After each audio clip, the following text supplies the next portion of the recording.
ناس كتير خصوصا من الشباب بتصحى وتنام وتشتغل وتعيش يومها كأنه نسخة من اللي قبله، مش لأنهم كسالى أو مش بيحاولوا، لكن لأنهم ببساطة مخدوش التوجيه الكافي في وقت مهم من حياتهم. وأهلهم كانوا بيحبوهم بس هما كمان معرفوش يوجهوا صح، لأن محدش وجههم هما كمان، فكبروا بس من غير ما يعرفوا هما مين ولا عايزين يروحوا فين. النتيجة دايرة اسمها أنا تايه، واللي يدخلها يحس كأنه حياته ماشية لوحدها من غير سواق، من غير هدف. ازاي نخرج من الدايرة دي؟ ببساطة محتاج تعمل خطة لترتيب حياتك، مش علشان تبقى مثالي لكن علشان تبقى واعي. يعني تقف تبص لنفسك وتسأل شوية أسئلة مهمة وتبدأ تحدد طريقك.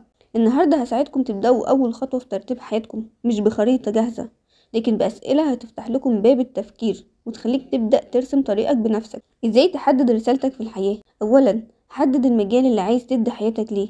اسأل نفسك الأسئلة دي واكتب الإجابة في ورقة. انت بتحب ايه؟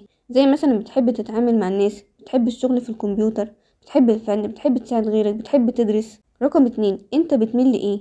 زي مثلا بتميل للشغل المكتبي المنظم، بتحب الإبداع ولا القواعد والنظام، بتحب العمل الفردي ولا الجماعي. رقم 3، انت تقدر على ايه؟ زي مثلا في مهارات في الكمبيوتر، قدرة على التعامل مع الناس، قدرة على التنظيم، قدرة على البيع، قدرة على التصميم. رقم 4، ايه الفرصة اللي قدامك؟ زي فرصة شغل في مجالات معينة، فرص تدريب، فرص سفر، فرص دراسة. وبعد اختيار المجال المناسب وبعد ما جاوبت على الأسئلة اللي فاتت هتبقى عندك صورة أوضح عن المجال اللي ممكن تنجح فيه وتستمتع بيه.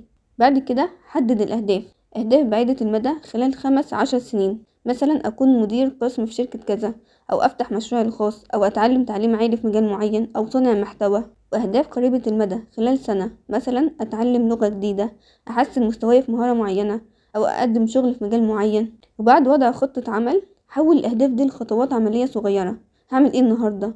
هعمل ايه الشهر ده؟ هعمل ايه السنة دي؟ ونصيحة مني، ما تخلوش حد يحدد لكم أهداف، انت أضرب نفسك وايه اللي بيخليك سعيد. وما تستعجلش تحديد الرسالة، مش بيحصل في يوم وليلة، ده عملية مستمرة. وتعلم من الأخطاء، مش كل حاجة هتعملها هتنجح لكن كل خطأ هيعلمك حاجة جديدة. وابحث عن ناس تشجعك، دور على ناس متفهمين وداعمين ليك في طريقك. لو عملت الخطوات دي هتبدأ تحس ان في معنى لحياتك وان في اتجاه واضح، وهتبدأ تشوف نتائج اختياراتك وانجازاتك. ما تستناش ان حد يجي يقولك تعمل ايه، ابدأ بنفسك من النهاردة واسأل نفسك الأسئلة المهمة دي واكتب إجابتك وابدأ شوف ازاي تحولها لواقع.